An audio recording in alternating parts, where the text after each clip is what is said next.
வணக்கம். All in once one devotion சேனலுக்கு உங்களை அன்புடன் வரவேற்கிறேன். இன்றைக்கி நம்மளுடைய சேனலில் நாளைய தினம் வைகாசி விசாகம் இல்லையா, முருகப்பெருமானுக்கே உரிய அற்புதமான நாள், முருகப்பெருமான் அவதரித்த நாள் இல்லையா. அன்றைய தினம் நம்ம முருகப்பெருமானின் வேலை எப்படி வழிபடுவது மற்றும் முருகப்பெருமானுடைய வேலின் சக்திகள் என்ன மற்றும் முருகப்பெருமானின் வேலின் பலன்கள் என்ன அப்படின்னு நம்ம முழு விவரமாக தெரிஞ்சுக்கலாங்க. அதற்கு முன்னால் நம்முடைய சேனலை தான் ஃபர்ஸ்ட் டைம் பார்க்குறவங்களா இருந்தாலும் சரி, சப்ஸ்கிரைப் பண்ணாமல் பார்க்குறவங்களா இருந்தாலும் சரி, நம்ம சேனலை சப்ஸ்கிரைப் பண்ணிக்கோங்க. கூடவே அந்த பெல் பட்டனை ப்ரெஸ் பண்ணிக்கோங்க. ஆல் என்கின்ற ஆப்ஷனையும் ப்ரெஸ் பண்ணிக்கோங்க. அப்போ தான் நான் போடுற வீடியோஸ் எல்லாம் உங்களுக்கு உடனுக்குடன் நோட்டிஃபிகேஷனில் மிஸ் பண்ணாமல் தெரிய வரும். சரி வாங்க, இப்போ நம்ம வீடியோக்குள்ளே போகலாம். இப்போ முருகப்பெருமானின் வேல் இருக்கு இல்லையா, அந்த வேலோட சக்திகள் என்ன, அற்புதமான சக்தி கொண்ட முருகப்பெருமானின் வேல், அது என்னென்ன சக்திகள் இருக்குது அப்படின்னு நம்ம பார்க்கலாம். அதாவது முருகப்பெருமானுடைய வேலை கொண்டு யாரெல்லாம் வழிபடுகிறார்களோ, வீட்டில் வேல் வச்சுருப்பாங்க இல்லையா, வேல் வச்சு செவ்வாய்க்கிழமை வெள்ளிக்கிழமையில் பால் அபிஷேகம், பால் ஊற்றி மற்றும் அதுக்கு சந்தன குங்குமம் வச்சு தீப தூபம் காண்பித்து மலர்களை சாத்தி வேல் வழிபாடு பண்ணுவாங்க நிறைய பேர் வீட்டிலங்க. அந்த வேலின் சக்தி என்ன, முருகப்பெருமானின் கையில் இருக்கும் வேலின் சக்தி என்ன, முருகப்பெருமான் வேல் எந்த இடத்தில் இருக்கோ அந்த இடத்துல துர்சக்திகளே நெருங்காது மற்றும் பில்லி சூனியம் ஏவல் செய்வினை இதெல்லாம் அவர்கள் பக்கத்திலேயே நெருங்காது, வேரோடு அழித்துவிடும் மற்றும் எதிரிகள் தொல்லையிலிருந்து அவர்கள் அப்படியே மீண்டு வரலாம். வேல் அவர்களுக்கு ஒரு பாதுகாப்பு கவசமாக திகழ்கிறது. அற்புதமான வேலின் சக்திகளை தான் நம்ம இப்போ பார்த்துட்ருக்கோங்க. வேல் சக்தி என்பது அவ்வளவு பிரமிப்பான ஒரு அற்புதமான தெய்வீக சக்தி மற்றும் ஆற்றல் மிக்க கொண்டது. தீய சக்திகளின் ஆற்றலை முழுமையாக நீக்கிவிடும் முருகப்பெருமானுடைய வேல். அது மட்டும் இல்லைங்க, யார் வீட்டிலெல்லாம் வேல் இருக்கோ, யாரிடமெல்லாம் வேல் இருக்கோ அவர்களுடைய பயத்தை வேரோடு அறுத்துவிடும். பயம் என்ற அந்த பயந்த குணமே இருக்காது. வேல் இருக்கும் இடத்தில் வெற்றியே நிச்சயம் மற்றும் நமக்கு தைரியத்தை உண்டு செய்யும். வேல் நமக்கு தைரியத்தையும் பாதுகாப்பையும் உண்டு செய்யும். அதாவது அன்னை பார்வதி தேவி தன்னுடைய முழு சக்திகளையும் ஒன்றாக திரட்டி வேலாயுதமாக முருகப்பெருமானிடம் கொடுத்துள்ளார்.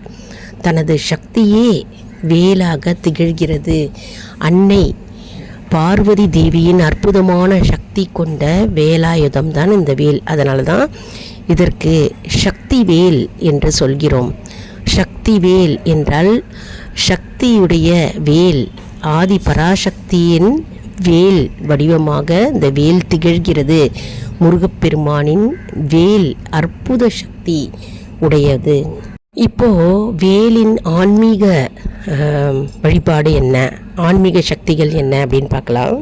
துஷ்ட சக்திகள் விலகுதல் அப்படின்றது நம்ம பார்க்கலாம். அதாவது எந்த இடத்தில் வேல் இருக்கிறதோ அங்கு துஷ்ட சக்திகள் நெருங்கவே நெருங்காது. அதாவது பேய் பிசாசு இதெல்லாம் அந்த இடத்திலேயே நெருங்காது, அந்த பக்கமே வராது. அந்த வேலாயுதம் இருக்கின்ற இடத்தில் முருகனே வேல், வேலே முருகன். அந்த முருகப்பெருமான் இருக்கிற இடத்தில் அந்த வேல் இருக்கும் இடத்தில் எந்த பேய் பிசாசு துஷ்ட சக்திகள் தீவினைகள் எதுவுமே நெருங்காது மற்றும் எதிர்மறை எண்ணங்கள் அந்த வீட்டில் வசிக்கின்றவர்களுக்கு தோன்றாது. எதிர்மறை சக்திகள் தோன்றாது, எதிர்மறை எண்ணங்கள் தோன்றவே தோன்றாது. ஏனென்றால் முருகப்பெருமானின் வேலிற்கு அவ்வளவு சக்தி மிகுந்தது. வேல் இருக்கும் இடத்தில் பயமில்லை. வேலும் மயிலும் சேவலும் துணை, வேலும் மயிலும் சேவலும் துணை, வேலும் மயிலும் சேவலும் துணை என்று நம்ம தினமுமே முருகப்பெருமான் முன்னாடி வீட்டில் இந்த ஒரு மந்திரத்தை நம்ம உச்சரிக்க வேண்டும். அதாவது ஒரு 27 முறை அல்லது 108 முறை நம்ம உச்சரிக்க வேண்டும். அடுத்தது பில்லி சூனியம் ஏவல் நெருங்காது. அதை எப்படி நெருங்காது அப்படின்னு நம்ம பார்க்கலாம். அதாவது பில்லி சூனியம் ஏவல் யாராவது வைத்திருந்தாலோ அல்லது நமக்கு ஏவி விட்டிருந்தாலோ அது அவர்களுக்கே திரும்ப போய்விடும். அவ்வளவு பேராற்றல் கொண்டது இந்த முருகப்பெருமானின் வேல் சக்தியாகும். அதனால் பில்லி சூனியம் ஏவல் எல்லாம் அடியோடு நீங்கிவிடும். அதாவது தீய வினைகளை வேரோடு அடியோடு விரட்டி அதை யார் அனுப்பினார்களோ அவர்களுக்கே திரும்ப போய்விடும். அவ்வளவு சக்தி கொண்டது முருகப்பெருமானின் சக்தி வேலாகும். இப்போ நம்ம தைரியமும் வெற்றியும் நமக்கு வேல் கொடுக்கும். இதை பற்றி நம்ம இப்போ பார்க்கலாம். அதாவது முருகப்பெருமானின் வேல் நமக்கு தைரியத்தை கொடுக்கும் மற்றும் வெற்றியை உண்டாக்கும். நம்முடைய வாழ்க்கையில் இருக்கின்ற பல விதமான தடைகளை நீக்கி நமக்கு ஜெயம் கொடுக்கும், வெற்றி கொடுக்கும். தடைகள் எல்லாம் நீக்கி நமக்கு வழிவகுக்கும் பாதையை, வெற்றி பாதைக்கான வழியை வகுத்து கொடுக்கிறது முருகப்பெருமானின் வெற்றி வேலாகும். அதனால தான் நம்ம வெற்றி வேல் அப்படின்னு நம்ம கூறுகிறோம். ஏற்கனவே சக்தி வேல் அப்படின்றத பற்றி நம்ம பார்த்தோம் இல்லையா? இப்போ வெற்றி வேல் அப்படின்னு நம்ம வெற்றியை கொடுக்கும் வெற்றி வேல் அப்படின்னு நம்ம இப்போது பார்த்தோம். மேலும் வாழ்க்கையில் ஏற்படுகின்ற தடைகள் மற்றும் தோல்விகளை நீக்கி நமக்கு வெற்றி கொடுக்கின்றது இந்த வெற்றி வேலாகும். வெற்றி வேல் என்பது ஞானத்தின் சின்னமாகும். நமக்கு வெற்றி கொடுக்கின்ற வெற்றி வேல், அதாவது நமக்கு எப்பொழுதும் தன்னம்பிக்கையும் வெற்றியையும் கொடுக்கின்ற முருகப்பெருமானின் வெற்றி வேல் நமக்கு சிறந்த பாதுகாப்பை அளிக்கின்றது. இப்போது இந்த முருகப்பெருமானின் வேலை வழிபடுவது எப்படி அப்படின்னு நம்ம பார்க்கலாம். அதாவது நாளைய தினம் வைகாசி விசாகம் இல்லையா? வேல் யாரெல்லாம் வச்சுருக்கீங்களோ நீங்கள் செவ்வாய்க்கிழமை வெள்ளிக்கிழமை தோறும் வேல் வழிபாடு பண்ணிகிட்டே வருவீங்க. நாளைக்கு விசாகம், வைகாசி விசாகத்தன்று முருகப்பெருமானின் வேலை வைத்து பால் அபிஷேகம் செய்யணும், சந்தனம் அபிஷேகம் செய்யலாம் மற்றும் பன்னீர் அபிஷேகம் செய்யலாம். சந்தன குங்குமம் வச்சுக்கோங்க வேலுக்கு. அப்புறம் புஷ்பங்களை சாத்துங்க மற்றும் தீப தூபம் காண்பீங்க, விளக்கு ஏற்றுங்க, கோலம் போடுங்க. அதனால் வேலை வழிபட நமக்கு தீவினைகள் எல்லாம் நம்மை நெருங்காது, துஷ்ட சக்திகள் எதுவுமே நமக்கு நெருங்காது மற்றும் நமக்கு வாழ்க்கையில் வெற்றியே ஜெயமே நமக்கு எப்பவும் கிடைக்கும். அதனால் நம்ம முருகப்பெருமானின் வேலை நாம் அனைவரும் வணங்கி நாம் முருகப்பெருமானின் அருளை பரிபூர்ணமாக பெறுவோம். குறிப்பாக நம்ம செவ்வரளி பூக்களை வாங்கி முருகப்பெருமானுக்கு சாத்தணுங்க. செவ்வாய்க்கிழமை மற்றும் எப்போவுமே செவ்வரளி பூ மிகவும் உகந்தது முருகப்பெருமானுக்கு. சிவந்த மலர்கள், அதாவது சிவப்பு கலரில் இருக்கின்ற ரோஜா பூ இருக்குது இல்லையா, அந்த மாதிரி பூக்களை கூட நம்ம முருகப்பெருமானுக்கு சாத்தலாங்க. அதனால் நாளைய தினம் வைகாசி விசாகம் நம்ம வேல் வழிபாடு, வேல் வச்சிருக்கிறவங்க வேல் வழிபாடு செய்யலாம். மிகவும் சிறப்பு வாய்ந்த நாளாக கருதப்படுகிறது. மற்றும் வேல் இல்லை அப்படின்றவங்க வருத்தப்படாதீங்க.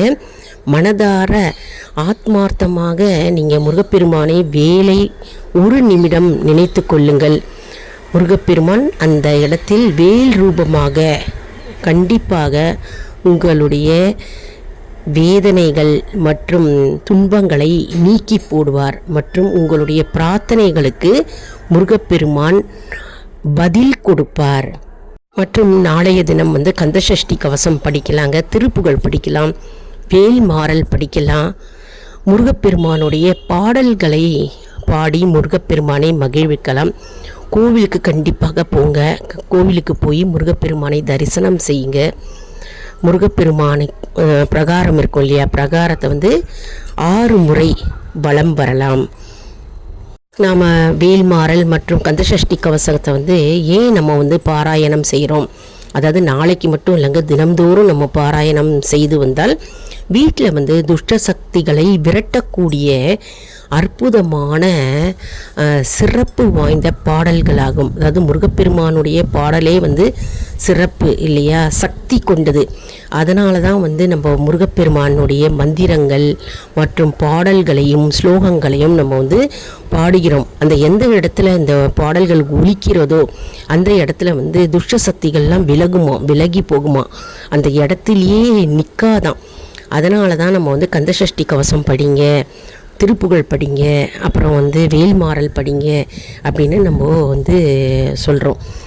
எந்த இடத்துல உங்களுக்கு படிக்க முடியல அப்படின்னா, பாராயணம் செய்ய முடியலன்னா நீங்கள் வந்து கேட்கலாம். அதாவது ஆடியோ மூலமாக நீங்கள் கேட்கலாம். கேட்பதே வந்து மிகவும் சிறப்பு வாய்ந்தது. அதனால் கேட்கலாம். பாட முடிந்தால் நீங்கள் பாடலாம், அப்படிலாம் கேட்கலாம். அதனால் கேட்டும் நம்ம பலன் பெறலாம். மிகவும் அற்புதமான பலனை தரும் முருகப்பெருமானுடைய கந்தசஷ்டி கவசமானது, வேல்மாறல், திருப்புகழ் இதெல்லாம் வந்து நம்ம வீட்டில் வந்து ஒலிக்க விடணும். மற்றும் நாம் தினம்தோறும் பாராயணம் செய்ய செய்ய துன்பங்கள் மற்றும் நம்முடைய கர்ம வினைகள் வந்து கரைய ஆரம்பிக்கும். மற்றும் நமக்கு வெற்றிக்கான வழியை முருகப்பெருமான் நமக்கு வழிவகுத்து விடுவார். உங்களுக்கு வந்து வேல் வழிபாடு செவ்வாய் வெள்ளிக்கிழமை பண்ண முடியல அப்படின்னா, மாதந்தோறும் வருகின்ற சஷ்டி தினம் இருக்கு இல்லையா, வளர்ப்பிறை சஷ்டி, தேய்பிறை சஷ்டி, அந்த சஷ்டி தினத்தில் வந்து முருகப்பெருமானுடைய வேல் வழிபாடு பண்ணினாலே போதுங்க. நம்முடைய குடும்பங்களில் வந்து மங்களகரமான நிகழ்வுக்கு வழிவகுக்கும், மங்கள நிகழ்ச்சி உண்டாகும், வீட்டில் வந்து சுப நிகழ்ச்சிகள் உண்டாகும், மற்றும் வீட்டில் சந்தோஷம், சமாதானம், ஒற்றுமை மற்றும் ஆரோக்கியம் மற்றும் தெய்வீகத்தன்மை உள்ள குடும்பம் மற்றும் குடும்ப ஒற்றுமை எல்லாம் உண்டாகும். மேலும் வேல் என்ற மந்திர சொல்லையே நம்ம வந்து மனதார ஆத்மார்த்தமாக நம்ம உச்சரித்தாலே போதுங்க. நமக்கு வந்து முருகப்பெருமானுடைய வேல் வந்து நமக்கு பாதுகாப்பு கவசமாக திகழ்ந்து நம்மிடம் தீய சக்திகளையே நெருங்காத வண்ணம் அது நம்மை காக்கும். அதனால் நம்ம முருகப்பெருமானின் வேல் என்ற மந்திரத்தை நம்ம ஆத்மார்த்தமாக, அதாவது நம்பிக்கையுடனும் பக்தியுடனும் நம்ம உச்சரித்தாலே போதும். மனதார நம்மக்கிட்ட எந்த தீவினைகளும் நெருங்காது. வேல் வேல் வெற்றி வேல், வேல் வேல் சக்தி வேல், வேல் வேல் ஞானவேல், வேல் வேல் ஞானவேல். என்ன அன்பர்களே, இந்த வீடியோ உங்களுக்கு மிகவும் பயனுள்ளதாக இருக்கும் என்று நான் நம்புகிறேன். அதாவது இந்த வீடியோவில் நம்ம வந்து முருகப்பெருமானின் சக்தி வேல் அப்படின்றத வந்து பார்த்தோம். சக்தி வேல் அப்படின்னா என்னன்னு பார்த்தோம். அப்புறம் ஞானவேல் என்றால் என்ன அப்படின்னு பார்த்தோம். வெற்றிவேல் என்றால் என்ன அப்படின்னு பார்த்தோம் இல்லையா. நாளைய தினம் வைகாசி விசாகம், மிகவும் சிறப்பு அற்புதமான நாள். நாம் அனைவரும் முருகப்பெருமானை வழிபட்டு முருகப்பெருமானின் அருளை பரிபூர்ணமாக பெறுவோம். இந்த வீடியோவுக்கு ஒரு லைக் கொடுங்க. இதை மற்றவர்களுக்கும் ஷேர் செய்யுங்கள், அவர்களும் பலனடையட்டும். நன்றி, வணக்கம்.